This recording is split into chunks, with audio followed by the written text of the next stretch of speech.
Hello everyone, चलो हिंदी सीखेंలో స్వాగతం పలుకుతూ మీ విశాలాక్షి.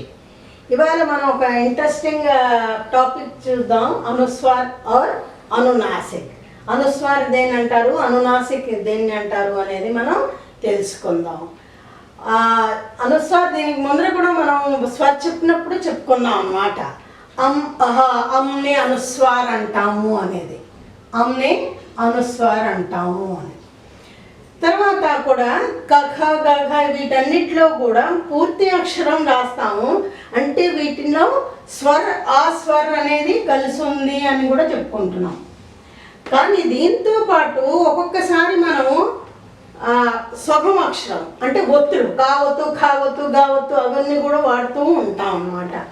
వాటిలో వాడుతున్నప్పుడు మనకి తెలుసు కదా, కా అంటే హాఫ్ కా ఇలా రాస్తాము, ఖా అంటే ఇలా రాస్తాం, గా ఇలా రాస్తాం, ఇలా రాస్తూ ఉంటాం. కానీ ఈ పంచమాక్షర రాస్తున్నప్పుడు పంచమాక్షర ఇది కూడా చెప్పుకున్నాం మనం. ఆ లాస్ట్ ఏంటంటారు, పంచం అక్షరని, పంచమాక్షరని. సో పంచమాక్షర రాసినప్పుడు వీటిని హలంత్ పెట్టి మనం సగం చేసుకోవచ్చు. లేకపోతే దాని బదులు ఏమొస్తుంది, ఏదైనా వర్డ్ రాసినప్పుడు బిఫోర్ వర్డ్ పైన చుక్క కింద పెడతాము. ఇది చుక్క పెడతాము, ఇలా చుక్క పెడతాము. बिंदु एक लगाते हैं, इसी बिंदु को हम कहते हैं अनुस्वर. इस बिंदु को क्या कहा जाता है, अनुस्वर कहा जाता है. तो अभी हम लोग इसी अनुस्वर के बारे में पढ़ेंगे. जैसे ये क वर्ग है, च वर्ग है, ट वर्ग है, त वर्ग है और ये प वर्ग है. अब अगर कोई अक्षर शब्द क वर्ग से संबंधित आता है तो उसी वर्ग का पंचम अक्षर पहले वाले अक्षर के ऊपर बिंदु की तरह आता है. అంటే ఇప్పుడు చూడండి, అంగ్ మనం అంగ్ అని రాసామనుకోండి, గా ఏ వర్గంలోది, క వర్గంలోది. దీనిలో ఉన్నది ఇది అనుస్వారు, దాని పంచమాక్షరే సభం అంటే దాని ఒత్తు మనం యాజ్ ఏ బిందు కింద ముందర అక్షరానికి పైన పెడతాం అన్నమాట. రైట్. జైసే రంగ్, गंगा. ఇప్పుడు गंगा ఉందనుకోండి, गंगा ये सारे जितने भी हैं, कंघी, कंघी दुविना कंघी. तो इनको మనం విడిగా రాయాలి అనుకుంటే ఆ ఇలా రాసి అంగ, సారీ రంగ, గంగా. గంగాలో కూడా ఇలాగే గంగా. సో ఇది ఒత్తు, మనం దీని ఒత్తు కింద పెట్టినప్పుడు ఇది బిందు కింద మనం ముందర అక్షరానికి పెడతాం. ఈ రెండు అక్షరం ఎప్పుడు కూడా ఏ వర్గాన్ని అయితే ఉంటుందో దానిదే పంచమాక్షరే సున్నా కింద వస్తుంది. మనం కూడా తెలుగులో కూడా సున్నా పెట్టి రాస్తాం కదా, అదనమాట. చ वर्ग में है तो देखिए चंचल.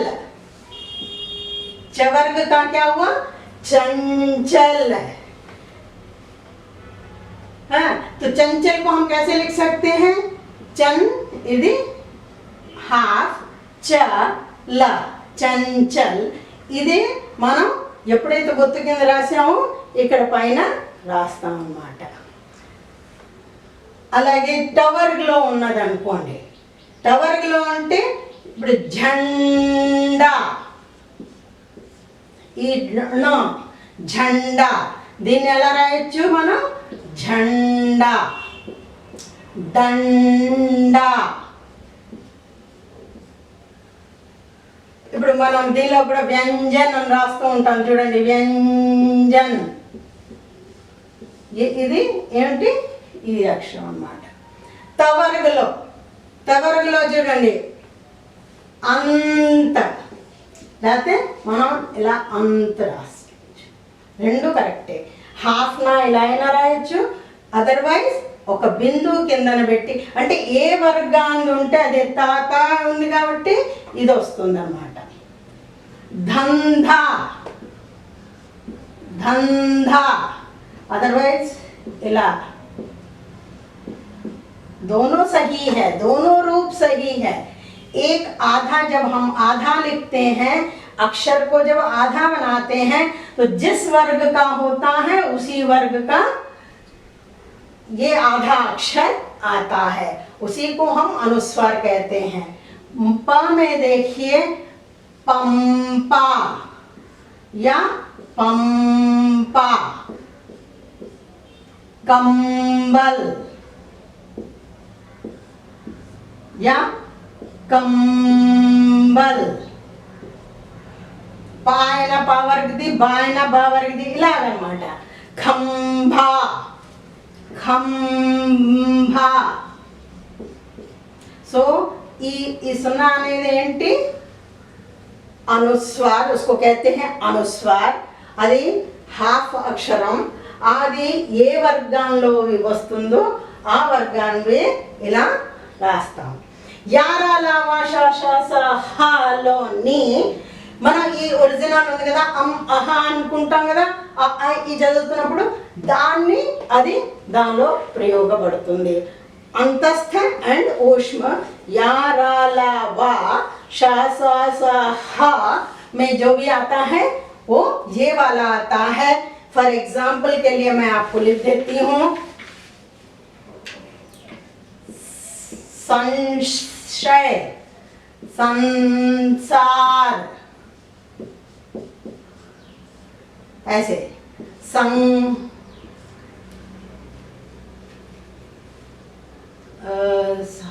संशोधन. समझ में आया?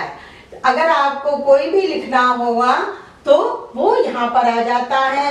और ये जो स्पर्श वाले होते हैं ये कवर्ग, चवर्ग, टवर्ग, तवर्ग और पवर्ग, इसके आधे अक्षर अगर जो होंगे वो यहाँ पर आधे अक्षर के रूप में हम अनुस्वार के रूप में से हम दिखाते हैं. దీనిలో ఇంకొకటి విషయం తెలుసుకోవాల్సింది ఏంటంటే, సపోజ్ రెండు పంచమక్షరాలు వచ్చాయి అనుకోండి, అప్పుడు ఎలా మనం పలుకుతాం? అప్పుడు అనుస్వార ప్రయోగాన్ని ప్రయోగించకుండా ఆ అక్షరాన్నే మనం స్వభం రాస్తాము. ఎగ్జాంపుల్ ఆ, అన్న, ఇది పంచమక్షరమే, ఇది పంచమక్షరమే. ఒకటి స్వభం, ఒకటి పూర్తి. రెండు సార్లు ఇలా వచ్చినప్పుడు మనం అన్నని ఇలా రాయకూడదు, ఇది రాంగ్ అయిపోతుంది. మనం పూర్తిగా ఇది సగమక్షరం కింద, ఇది పూర్తిగాని మనం విడివిడిగా రాయాలి. జైసే అమ్మ, అమ్మ ఉందనుకోండి, ఇది పంచమాక్షరమే, ఇది పంచమాక్షరమే. రెండు వచ్చినప్పుడు చుక్క కింద మనం దాన్ని చూపించకుండా విడివిడిగా ఇలా మనం రాసుకోవాలి. वैसे ही अगर पंचमाक्षर के बाद ఆ వర్గలోనే ఉన్న అక్షరం కాకుండా ఇంకోటి వచ్చింది అన్నప్పుడు కూడా మనం ఇది చుక్క కింద కాకుండా, అనుస్వార కింద కాకుండా ఆ అక్షరాన్ని స్వభం రాయాలి.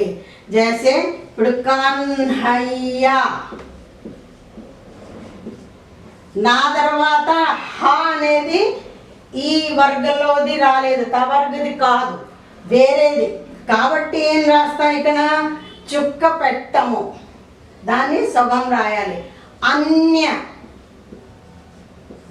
అన్య. యా, యా ఏంటి? ఈ నా వర్గంలో తా వర్గంలోది కాదు, వేరేగా ఉంది. కాబట్టి మనం హాఫ్ అక్షరం రాసి దాన్ని మనం చూపిస్తాము. जैसे उन्होंने, उन्होंने. మీకు అర్థమైంది కదా? अगर उस वर्ग का अक्षर नहीं है अगर, तो हम इस अक्षर को लिखेंगे, ना कि डॉट नहीं बनाते हैं. और ये जो है अनुस्वार कहलाते हैं. अब हम चलते हैं अनुनासिक की तरफ. अनुनासिक किसे कहते हैं? अनुनासिक का सिंबल क्या है? अनुनासिक का सिंबल चंद्र बिंदु है। अनुनासिक का ये है, क्या है? चंद्र बिंदु। देखिए बहुत सारे शब्दों में ये चंद्र बिंदु लगाते हैं। चंद्र बिंदु जैसे जैसे एग्जाम्पल के लिए चांद, अंधेरा, यहां, जाऊंगा,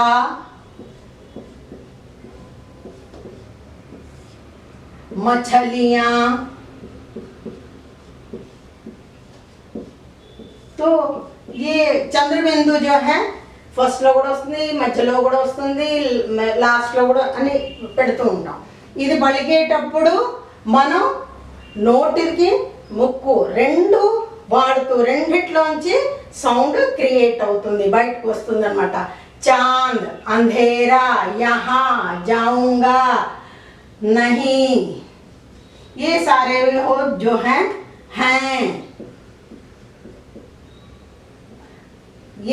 ये सारे जो होते हैं इनको चंद्र बिंदु कहते हैं. इनका प्रयोग जब ऊपर इसको शिरोरेखा कहा जाता है. తలకట్టు, దీన్ని ఏంటంటాం? తలకట్టు అంటాం.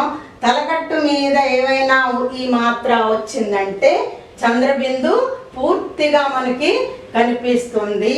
వహి ఎక్కడైతే మన పైన మాత్రాలు ఉంటాయో, మాత్రాలు దేనికి ఉంటాయి? ఈకి ఈ, ఏ, ఐ, ఓ అండ్ ఔ ఉపయోగిస్తాము.